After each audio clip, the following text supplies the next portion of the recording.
Thanks to Blue Cross Blue Shield of Montana, the Billings Clinic Foundation received grant funds as a way to introduce the process called positive deviance to reduce childhood obesity in the state of Montana. We want to thank the Billings Public Schools who partnered with us in this project, including Broadwater Elementary School and McKinley Elementary School. Childhood obesity is obviously going to be affected by two things, what the kids are eating, how much they're eating, and their level of activity. And over this last year with Blue Cross Blue Shield, what we've really focused on was finding ways to increase physical activity within the confines of the school day. But we've seen increase in ADHD and ADD. Kids' attention spans aren't what they used to be now that they're not able to get these brain breaks. There's lots of evidence that you'll see even from our teachers in the rest of this video that shows that kids need a physical way to get a brain break. Kids who walk to school, ride their bike to school, get up, just move around during the classroom, kind of reset their attention span. We believe that all kids deserve more physical activity during the school day, not just the children that are overweight. All the kids are going to benefit. There's so many things that we've lost by cutting back on PE and recess time. When I was in school, we had all kinds of fun jump rope songs, hand clapping songs, because there was time to relate with your peers and do those kinds of things. And now a 10 or 15-minute recess and a 1-hour PE during the week really doesn't give you that time to socialize and be creative. I'm Miss Barker, and this is my second grade class at Broadwater Elementary. And I use ball chairs and T-stools in my classroom to help my students learn. It gives them opportunities to wiggle and move while they are learning. A lot of kids are movers and shakers in second grade, and sitting in a hard chair all day can be difficult for them to find that comfortable position to also listen and learn. So by giving them the ball chairs and the T-stools, they are able to get that movement in and still be able to learn. My name is Diane Brown, and I am a 4th grade teacher at Broadwater Elementary. And today my class is going to show you two different ways of getting movement in the classroom. One is a transitional game that is called rock, paper, scissors, and it just gets them up and moving for a few minutes in between lessons. And the second is some power teaching that gets kids interactive with one another and teaching the lessons by helping each other through action and verbal comments. All right, this is going to be a transitional activity that you can do with your class. Rock, paper, scissors is they play their original game. Whoever loses has to put their hands on the shoulder of the person who won, and then they go to the next team, and pretty soon we have a chain reaction going. So we'll see how it goes. Ready? Find somebody and go.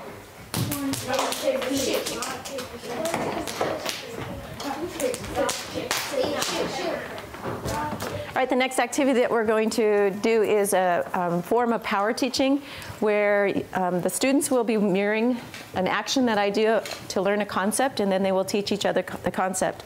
All right, I'm going to give you 5 seconds to find your partners. Ready, go. All right, turn and mirror me. Here we go.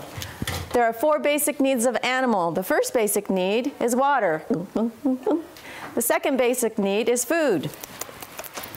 The third basic need is shelter. The fourth basic need is body temperature. Teach. Okay. 4 basic needs. Hi, I'm Jan Klein. I teach 5th grade at Broadwater Elementary School. I've been teaching about 23 years, and I do some activities called transition activities. After the kids have been sitting for quite some time, they need to get out of their seats and move. So I found this book called Mind and Body. It has all kinds of great activities in it to do with kids, to transition from one subject to the next and to get them moving.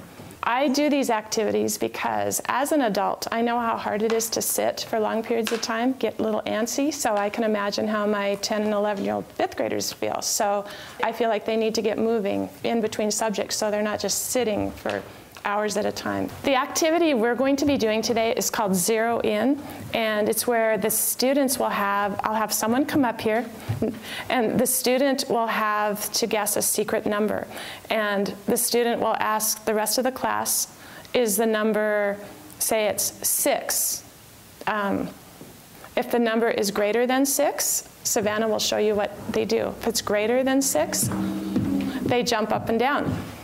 Okay, and then if the number is less than 6, they do squats. If they guess the number right on, they will do that many jumping jacks. And she just did 6, so that's how it works. Okay guys, the secret number is,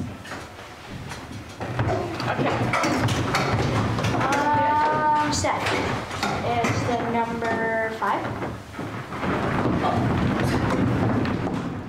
Dylan, number 8.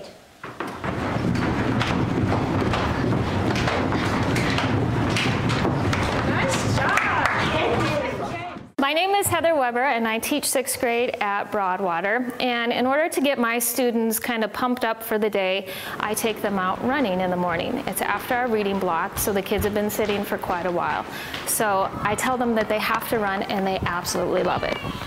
And I also tell them that they need to get in shape for the 800 because they want to improve their timing from the fall to the spring. So they agree to do it. The benefits of this is that we don't need any equipment.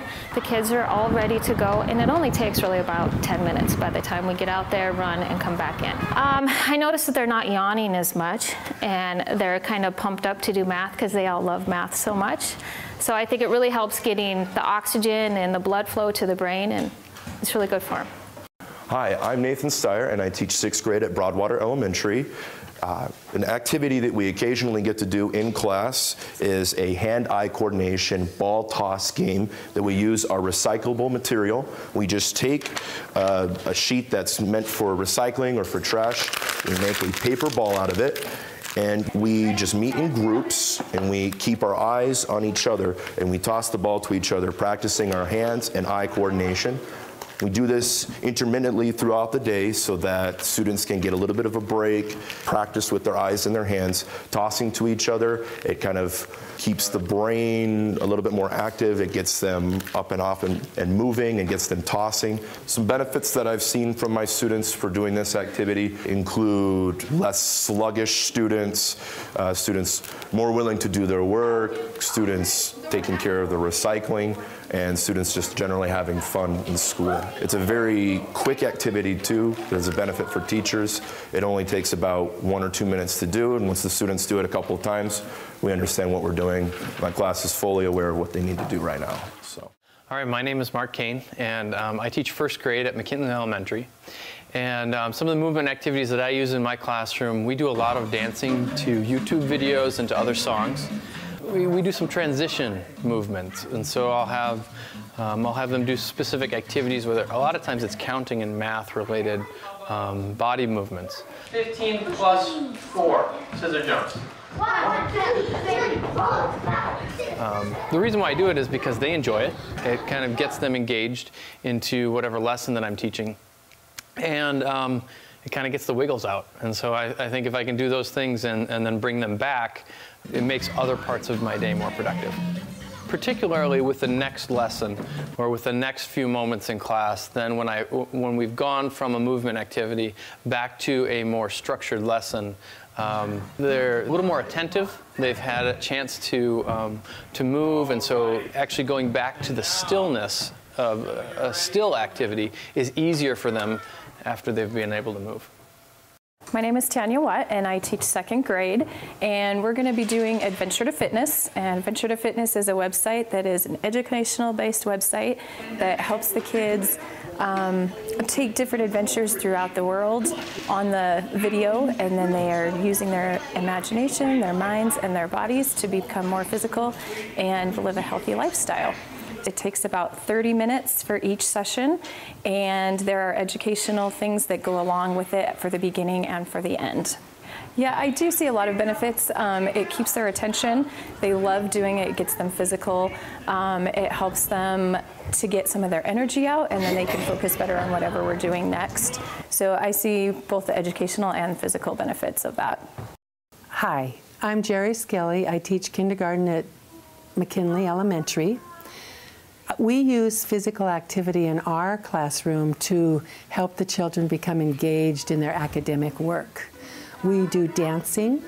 We do physical exercise. We stretch. And all of these activities are in between the academics, the reading, writing, and the arithmetic. We do a really interesting activity called Balavizex, and that activity actually has some real research behind it where you cross over the lines in the body so that you're using the right brain and the left brain. You know, it's beneficial because it gets their wiggles out and they can go back to work.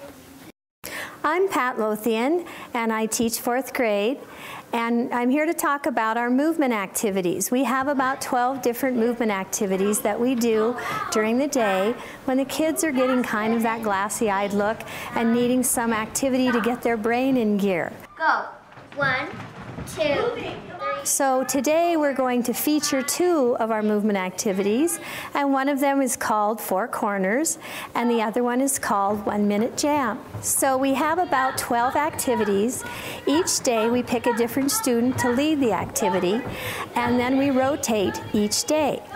The kids look forward every day to a new activity, and after we've performed the activity, they're usually more ready to settle in, and their brain seems to be more in gear to tackle a new concept or a new activity that we're doing in class. So I find it very beneficial to my students. My name is Jeff Gowdy. I'm a health enhancement teacher here at McKinley School. I like to ride my bike a lot to work. Mainly it's good exercise for myself. But you know, it's also a good role model for the kids. If they see me show up on my bike or they see me leave on my bike. Well, in the elementary schools here in Billings, kindergarten through 3rd grade have PE once a week for a half hour. And the 4, 5, and 6, they have PE twice a week for an hour at a time. Half of that's health and half of it's PE.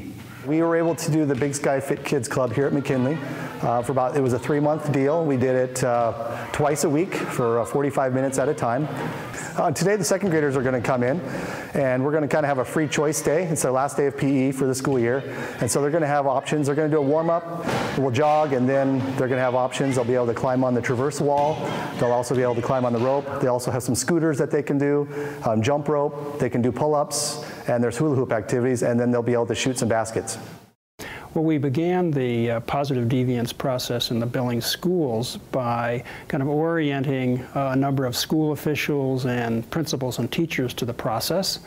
That led to the participation by 2 schools in Billings, Broadwater and McKinley. So that was the first step in the process. It was followed by kind of orienting the teachers in the schools to the principles of positive deviance, and then using one of the processes within the method called discovery and action dialogues. In these discovery and action dialogues, the teachers actually learned from each other about the little secrets, the little secret practices that they were using to increase kind of physical activity in their classrooms. Those little secrets, or the positive deviant practices, are now being captured, and the teachers have decided which of those practices they think are most relevant to their classrooms and to their students.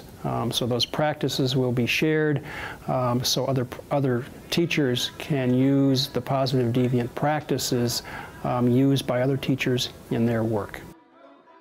In addition to all these great things that you've seen that our teachers are doing in the classroom, we do see opportunities for more activity before school, at recess time, and after school. We really encourage kids to walk or bike to school and home, but not enough of our children are doing that, and we see opportunities to help parents feel safe that their kids will get to school safely. If we escort them, if we do walking school buses, there are definitely a lot more opportunities for that. We can drop kids off at bus stops a little farther away from school if they can walk a couple of blocks with an adult. There's lots of ideas that I think are out there that we need to still explore. Just recently, the Institute of Medicine came out with guidelines suggesting 30 minutes of significant physical activity daily for our kids and 45 minutes of significant physical activity for our high school kids, all within the confines of the school day. Clearly, this is something I think Montana needs to strive for, and with national leadership from the Institute of Medicine, I think we're headed in that direction. I think we've found that despite what the teachers are doing, we need to increase the number of minutes our kids are exercising in the gym and outside. And I think the only way that we're going to do that is through policy change where we can get those classes added to the school day.